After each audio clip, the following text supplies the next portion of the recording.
Someone once told me that every great song is at its heart trying to tell a story. When you listen to singer-songwriters, you can hear how important it is to fit your voice into a sonic space, making your lyrics resonate with the emotion you want the listener to feel and the story you want to tell. We live in this era now where everything is so accessible, including endless options for creating reverbs around your recordings, but oftentimes not much is actually said about how to use reverb to get the best possible sound, and to have the most control over the quality of your mix in relation to your reverb choices. There are a bunch of techniques I really wish I knew when I was younger, and for this video I'm going to go through them for you. Some of the things you'll learn in this video may be foundational, and some things may actually really surprise you as well. All the examples in this video will use Ableton stock devices, so you don't have to buy anything if you're on this DAW. You can build all this stuff for yourself, or if you want to download the time saver presets I'll do in the video, you can find those in the link in the description below if that interests you. Now, we got to start with layering in your reverb parallel. That's a really big deal, and that might seem kind of annoying to some people. It's like maybe a really obvious thing, but please bear with me because a lot of music producers have never even heard of doing parallel reverb. It's a really simple idea. We're just going to go to our audio effects, scroll up to the top. Audio effect rack is right there in Ableton 12. Ableton 11, you might have that folder structure where you'll find it in utility, I believe. And when you drag and drop it in, you can see over here, it's just this like nondescript box. I'm going to click on this bottom button right here, right click, create chain, and I'll rename this dry. This will be what sends the signal straight through with nothing on it. No effects, no reverb at all. And then I'll just go grab a reverb preset. Vocal Hall is a good tried and true one. Drag and drop that in. And now it has its own chain that's just reverb straight 100% wet. And this way you can kind of control the balance with these little volume faders right here. Or if you want to do an A/B test, you can turn the reverb off and on right here and just compare what it sounds like. Now, running your reverb in parallel is going to give you a lot of control. And it is different than running the reverb serial. You know, a lot of people will just grab the reverb and place it on the chain and use the dry wet to kind of balance in the dry and the wet signal using this knob right here. There's nothing inherently wrong with that, but it has a tendency to push the voice back. We'll listen to this track here. This is a nice cover of Ray LaMontagne's song Jolene, which is a beautiful song. If you haven't heard that artist, definitely go check him out. But we're just singing a little song here. We'll listen to the vocals first. We'll kind of compare what it sounds like when it's parallel versus serial. So here we've got the track.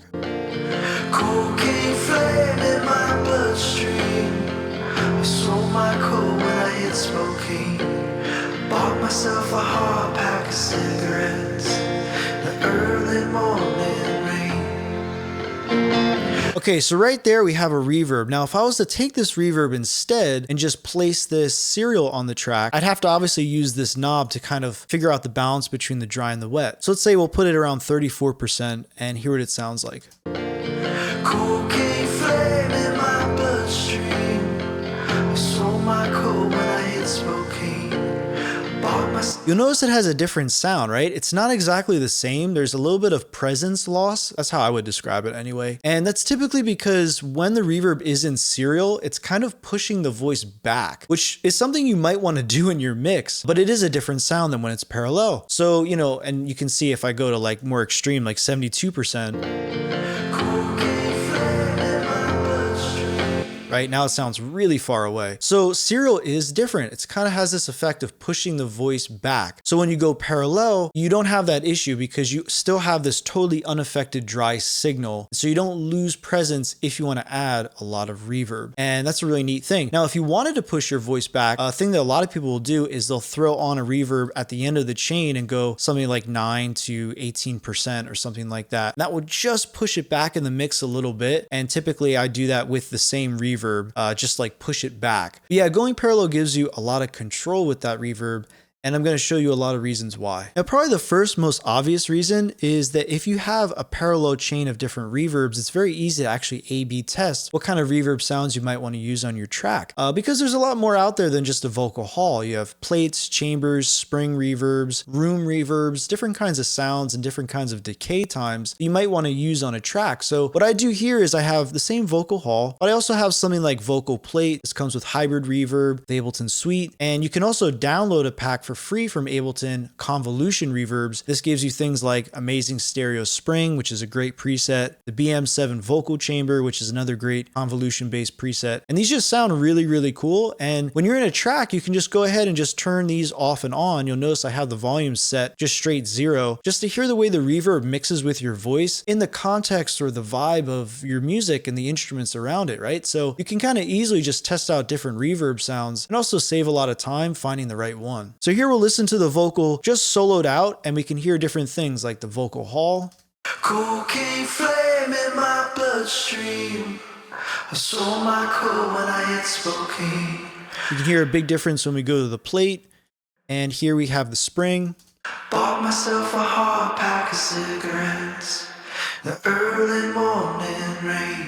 And there's the chamber. And they all sound kind of different, right? So in the context of your track, it helps if you can actually A/B things and just find the right vibe that you want to go for. But generally speaking, on all of these things, there is kind of this idea of using EQ after the reverb to kind of clean up the mid-range frequencies. It's a very common thing that people do. And one thing I also like to experiment with is adding a saturator as well. It's not changing the volume at all. It's just adding on harmonics. But generally, yeah, like cleaning up the low mids or boosting up upper frequencies to kind of help things balance with the sound of your voice is really useful. I tend to do this a lot on almost any reverb just to clean it up a little bit. You can see these EQ curves are all a little bit different. Here's the one for the spring. Springs in particular can be problematic because they have a very pokey sound in the mid-range, depending on the vocal and the instance, of course, but it really helps to clean those things up so that you have a more clear sound with that reverb. Here's another one. Here's the chamber. And they can all kind of have a little bit too much energy in the lower mids. Think about problematic areas like 300, 500, 250. There might be some ugly, harsh stuff at 4000 hertz.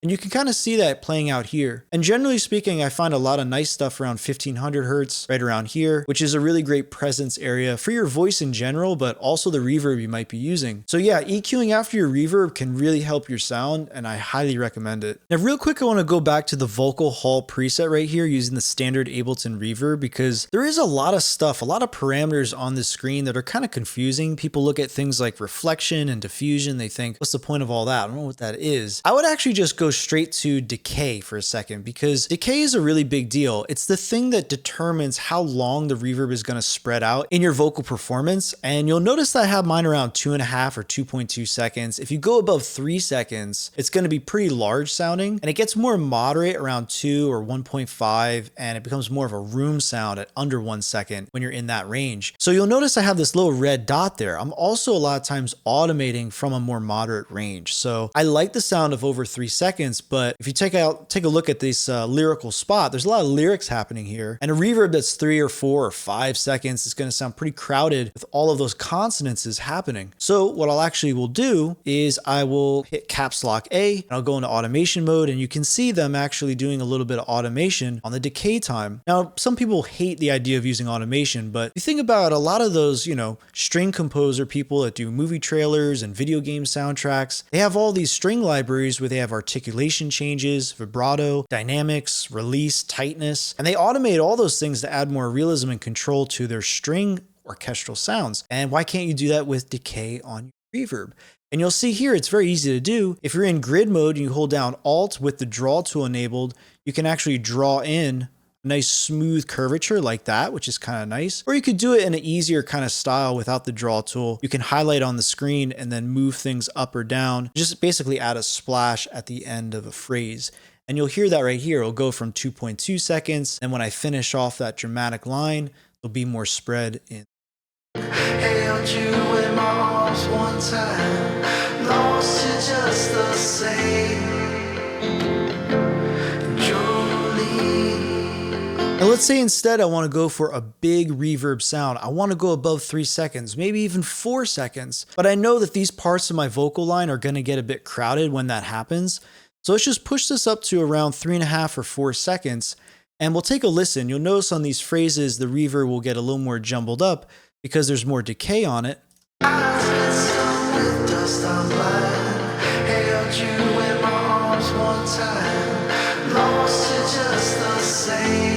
Especially on my vocals, I tend to do a lot of unison, like doubles or triple up my voice, just to add thickness to the sound. So I'm always kind of struggling with that battle of keeping clarity in my vocal line because I'm losing my consonances when I double or triple up my voice. That's just a typical thing. And what you can actually do is duck out the sound of the reverb. So if I grab this compressor and I just drag it over here, I've got some other things after the reverb. We'll just minimize those. And what I'm going to do is click on this little arrow right here. Notice I'm not putting it on the dry signal. It's on the reverb part of the chain itself. So I'm going to hit this little arrow, click side chain, and the input is going to come from the vocals itself. So this This is the vocal bus. This is going to receive from the dry output. Now it's going to duck out the reverb. I'll hit auto release. So when I finish this phrase, the reverb will flood back in. But otherwise, when I'm singing all these words, it will get out of the way. We can see that happening right here. I've been stung with dust, I'm blind. Held you in my arms one time. Lost you just the same. And you can hear right there's no automation on that decay anymore. That's the sound of the reverb flooding back in. It sounds slightly different than if I was going to automate and make the decay time longer at the end of phrases, but this is kind of a nice automated way. And if you want to make it sound even more natural, you can turn off the auto release. I've generally found you just kind of knock it into a range that feels more natural to you. Lost you just the same. Lost you just the same. So generally I kind of make it a bit slower so it floods back in more gently, kind of almost in time to the track if you want, or a safe bet is just auto release. It's just going to get out of the way when you're singing your lines and then flood the reverb back in. And even if you do this subtly, like you bring the ratio down to like 2 or even 1.5 to 1, it's a great way to boost clarity in the vocal sound when you have a heavier reverb. You know, something that's going to be over 3 seconds is going to have a lot of decay. Sounds big, but you still have clarity. And by the way, if this video is meaningful to you, I just want to say there's a whole library of videos I've made over the years on Patreon, specifically on vocal production. All the presets for this video are on the Patreon. You can sign up for free and just get them, but there's a whole library of content on there to really help you. I do a masterclass on Melodyne, using shortcuts, fixing pitch and pitch drift, synthesizing harmonies. There's a vocal chain library for Ableton. A lot of custom vocal chains I've actually made for my Patreon members ended up on there. So if you actually need help with your own vocal sound in a certain direction, you're trying to take your voice, it's a great thing to do to just join the Patreon, get access to all that content. It's also a really beautiful community of people that love making music just as much as you, and you're supported there. You can promote your music there. It's just a really talented community. So highly recommend giving it a shot, and you can check it out in the link in the description below. You also have kind of room reverbs, or sometimes they're called ambient reverbs. They're like under 1 second. And this is a kind of a cool preset that I put together. This is also something you can download if you want. And it's called Big Stereo Room. And basically, it's the reverb from Ableton, but it's down below 1 second. And the stereo's turned all the way up. You've got some EQ on here. And you've got the echo turned on just to stereoize it even further because you have that 200% stereoizer module right there. A little bit of reverb, some saturation, some EQ. And the cool thing about this style of reverb is that it kind of excites the sound of the voice. It's not so much about having this really long decay sort of in a call and response style to your voice, but more so exciting the sound, stereoizing the sound. It might be difficult to hear it necessarily on the AB on here because this is already a bit of a stereo vocal sound. It's a double and it's panned, but you'll notice when I turn this on, especially if you're wearing headphones, something exciting is going to happen to the sound of the voice. And to hear it more clearly, I'll just solo the voice and bear through my bad singing, and we'll take a listen to what it does. So here it is, no reverb on it at all. My eyes been stung with dust, I'm blind. Held you in my arms one time. Lost you just the same. Now the stereo room. Dust, I'm blind. Held you in my arms one time. Lost you just the same. So you might have noticed, especially if you're wearing headphones, this effect of things just getting wider and like more excited sounding. There's no real volume change. Lost you just the same. Lost you just the same. That's the thing I love about room reverbs. Anything that's under 1 second, it kind of adds dimension to the sound. That's how I like to describe it anyway. And yeah, it just sounds really, really cool. And you can actually run something like this kind of effect in parallel with a longer reverb. So you can have a short reverb and a long reverb and just combine the two if you wanted to. And so you're getting the dimension of kind of a room type reverb with lots of stereoization and kind of exciting the frequencies of the voice. And then you have the vocal hall, which is giving you that nice, beautiful, kind of long tail reverb with that compressor ducking it out of the way for clarity. My eyes been stung with dust, I'm blind. Held you in my arms one time. Lost you just the same.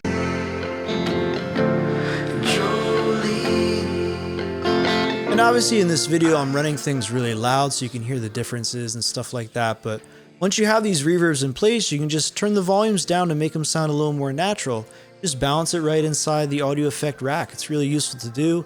And you can automate these things as well. If you ever felt like in certain sections of the song, you wanted to get a little bit more of something, you could turn the volumes up on the reverbs if it was more relevant to you, which is really useful for other parts of a song where you might want to do some more specific effects for the arrangement of the song. So that's another neat feature of using the audio effect rack. So yeah, I hope you guys found this video useful. Hopefully you found this information useful and inspiring. There's so much more that you can do with your voice in Ableton. You can use synthesized or vocoder-like harmony effects using auto shift. I did a video on that. You can also just grab impulse responses, like sample your own reverb gear or real sonic spaces and use hybrid reverb, which was that plugin I showed earlier in the video with the vocal plate sound. It's a really cool technique I actually did with the Roland Space Echo. It created like a cool kind of spring reverb vocal chain sound. Check out that video, some inspiring stuff. And yeah, be sure to check out the links in the description below if you want to grab some free stuff, get updates, join the community. It's a real fun thing. Thank you guys so much for watching. And before I sign off, I just want to name off my Patreon members, because without these people, none of this would be possible. These people are amazing for your support. Avi Nardia, Jay Fallon, Yarrow. Apologize in advance if I mispronunciate some of these names. Andrea Georgie, Wildflower, Zai Ratliff, Caitlin F, Loren Schoepf, Scott Hairline, Lucas I, Matthew Mai, Jean-Paul Snidger, K. Lex V, Samuel Christopher, Aiden Tomas, Andrew Robson, Kelly Green, Tammy Makes Things, Olaf, Yuki Fukuda, and Jonathan. Thank you all so much for your support. I'll see you all in the next video. Have fun making music.